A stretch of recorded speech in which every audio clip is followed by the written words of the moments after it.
Olá, amigos de Safras e Mercado, sou o jornalista Alessandro Carvalho. Hoje é terça-feira, dia 8 de novembro, estamos começando nosso pré-USDA, programa em que a gente debate com o nosso time de consultores as expectativas para o relatório de oferta e demanda, nesse mês agora de novembro, do Departamento Norte-Americano de Agricultura, destacando sempre soja, milho e trigo.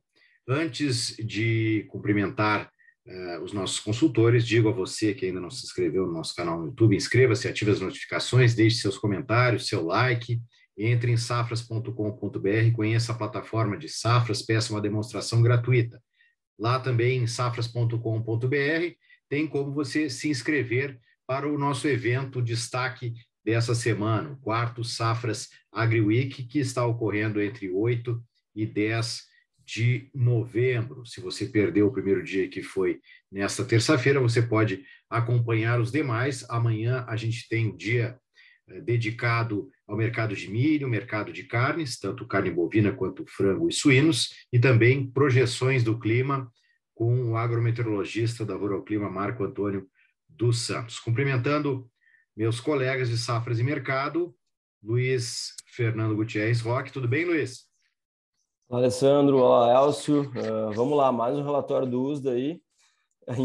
De novo, a gente não espera grandes mudanças, mas eu acho que a gente não pode, né, esquecer que o USDA vem surpreendendo nesse ano aí, então vamos ver o que ele vai trazer para nós amanhã. Obrigado, Luiz. Elcio, tudo bem, Elcio? Olá, Alessandro. Olá, Luiz, tudo bem?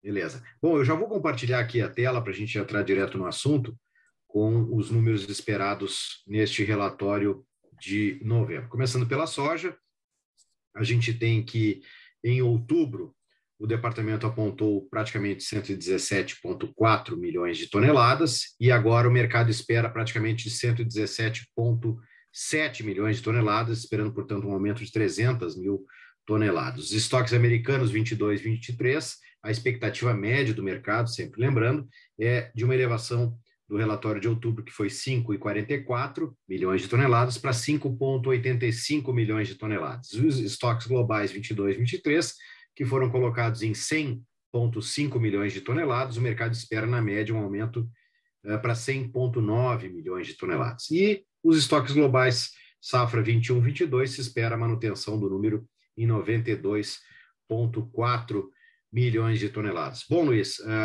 a gente vê aí nessa tela que não tem grandes mudanças esperadas. O problema é que chega numa hora do relatório e o USDA sabe-se lá o que faz, né? Exato, né, Alessandro? A gente viu várias vezes aí ao longo desse ano o USDA surpreendendo, né?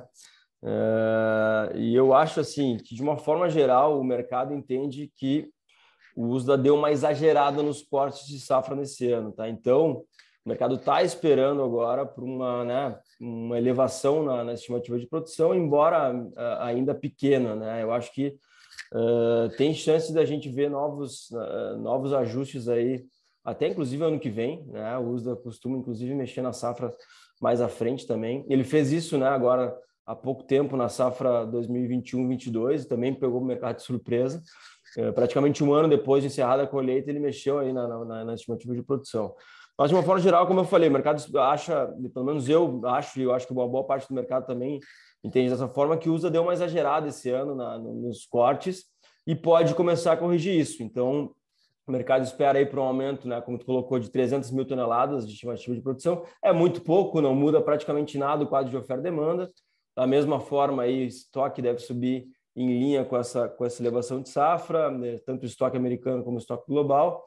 Então, assim, é um relatório que tende a não trazer grandes impactos, salvo alguma grande surpresa, né? Então, eu não descartaria a possibilidade do USDA aumentar a safra mais do que a gente está esperando, ou até mesmo cortar de novo a safra, aí, que é o que ele tem feito ao longo de todo o ano, né? Mas se eu tivesse que apostar, eu acho que eu apostaria que o USDA poderia ou deve trazer um aumento de produção aí, que vai fazer a safra se aproximar mais de 118 milhões ou até um pouco mais. Mas vamos lá, vamos esperar o que o relatório vai trazer. A gente não espera por grandes mudanças também em números da América do Sul, né? A gente está no meio do plantio aqui no Brasil, nem começou o plantio na Argentina ainda, então não se espera que haja mudanças nesses números também, e a partir de agora a safra americana está praticamente toda, né, precificada no mercado, a colheita aí na reta final, 94% já colhido, e agora os olhos do mercado se voltam de fato para a safra sul-americana. Beleza, Luiz. Enquanto eu mudo aqui para o milho, só lembro que o relatório será divulgado nesta quarta-feira, dia 9, a partir das 2 horas da tarde. Era antes a 1, só que isso é horário de Brasília, mas eles saíram, os americanos, do horário de verão, então agora 14 horas será a divulgação deste relatório. Acompanhe tudo em safras.com.br. Aí os números do milho, o mercado espera um número de praticamente a mesma coisa, 352,88 milhões de toneladas em relação ao relatório de outubro, praticamente a mesma coisa, a expectativa média do mercado. Os estoques americanos 22, 23, aí sim se espera uma elevação para 30,78 milhões de toneladas contra 29,77 milhões de toneladas em outubro. E os estoques globais 22, 23, o mercado espera uma redução agora para 300,6 milhões de toneladas, eram praticamente 301,2 em outubro, e os estoques globais 21, 22 se espera manutenção em 307,1 milhões de toneladas. O que te chama a atenção, Luiz, nesses números aí do milho? Na verdade, nada, porque, né, se a gente comparar aí com relação ao tamanho... Só os estoques, né, americanos ali, estoques americanos 22, 23, deve subir um pouquinho, né? Mas assim, se a gente comparar, né, a proporção do número perto da soja, né, a gente está falando aí de estoques de 5 na soja e 30 no milho. Então, se a gente comparar a expectativa de mudança, né, é ainda menor. Então, tende a ser um relatório realmente neutro, né, salvo, de novo, alguma surpresa por parte do USDA. Então, assim, não tem muito o que acrescentar com relação ao milho. Aí é a mesma ideia da soja, são ajustes muito pequenos que não devem mudar em nada praticamente o quadro de oferta e demanda aí. E claro, eu acho que no milho, assim como no trigo, depois que o Aço vai comentar, existe aí sempre uma atenção especial à questão de quadros aí envolvendo Rússia e Ucrânia, né? Que a gente pode ter alguma mudança um pouquinho mais importante, mas de qualquer forma o mercado não está nesse momento esperando por qualquer grande mudança também nesses dois quadros. Joia, vamos mudar aqui para o trigo, falar com o Elcio. O mercado espera... Em relação aos números esperados pelo mercado, temos aí os estoques americanos 22, 23, o mercado espera 15,7 milhões de toneladas, mesmo número de outubro, e os estoques globais 22, 23, o mercado espera 266,7 milhões de toneladas, praticamente a mesma coisa em relação a outubro, que foram 267,54 milhões de toneladas, um ligeiro ajuste para cima, para baixo, perdão. Não, na verdade, é quase 1 milhão de toneladas, desculpa, quase 1 milhão de toneladas, não, perdão, é bastante. Estoques globais 21, 22, 276 milhões de toneladas. Me atrapalhei aqui nos números, Elcio, mas o principal aí, então, é esse corte aí que se espera, o mercado espera nos estoques globais 22, 23.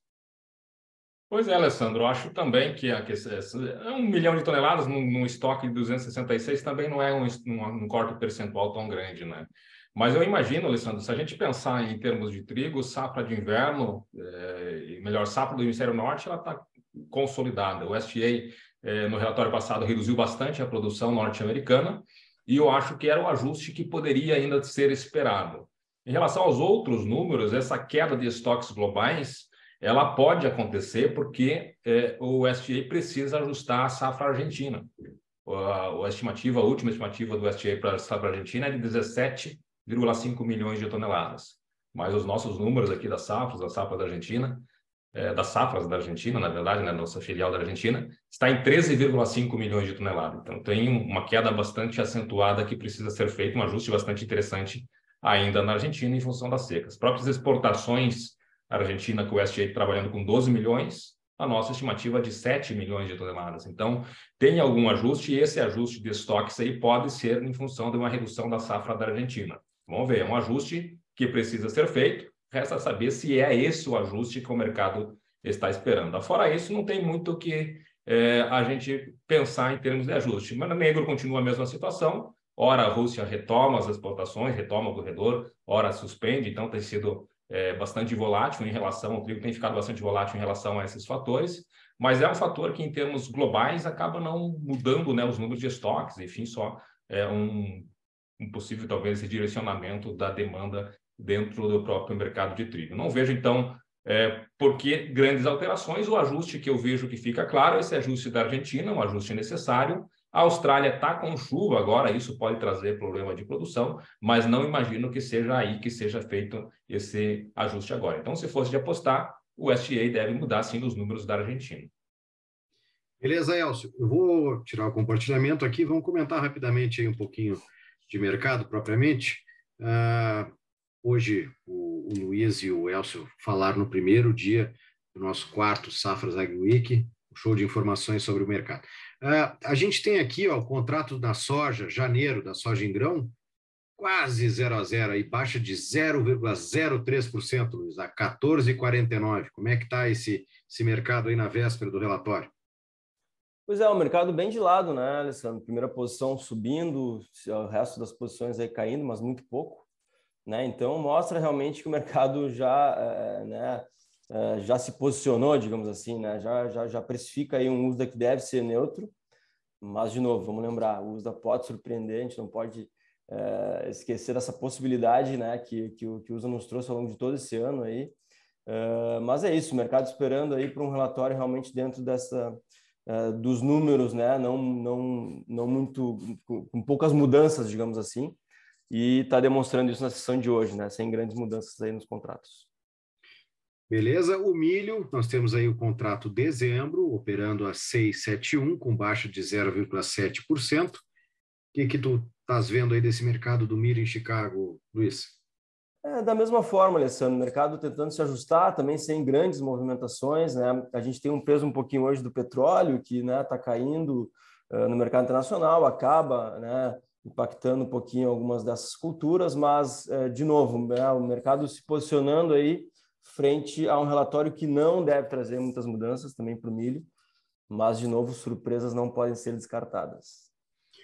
Joia. Elcio, novamente, para variar como tem sido nesse ano, o trigo é o que tem maior oscilação. Temos uma baixa do contrato dezembro de 1,2%, o mercado operando a 8,35 3/4. Elcio.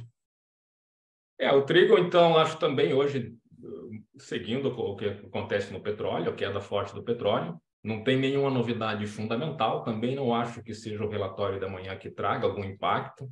O que tem ficado no radar do mercado aí é a questão do Mar Negro. A gente teve, o mercado vinha operando dentro de um suporte para esse contrato agora de dezembro a 8,30 até 8,50, bem lateral, e a exceção foi os 3 dias que teve o anúncio da saída da Rússia do corredor de exportação. O mercado atingiu os 9, com a Rússia retornou para aquele patamar de 8,30, 8,50. Então, o mercado comportado. Os fundamentos para este ano são fundamentos que mostram firmeza, não tem então por que o trigo perder força em relação a isso, mas fica muito condicionado essa volatilidade à questão ainda do Mar Negro. Beleza, Elcio. Bom, agradeço aos nossos consultores. Amanhã a gente tem a gravação do pós-USDA, com os números propriamente que vão ser apresentados às 2h30 desta quarta-feira. Convido vocês a assistirem também, vai estar no nosso canal aqui, Safras TV no YouTube, e não perca a oportunidade de se inscrever no quarto Safras Agri Week. Você ainda pode, que não assistiu, ainda pode assistir as palestras desta quarta e também da quinta-feira. Tem tudo lá, safras.com.br, como você se inscrever para este evento. Muito obrigado, Luiz. Obrigado, Elcio. Abraço, Alessandro. Até mais.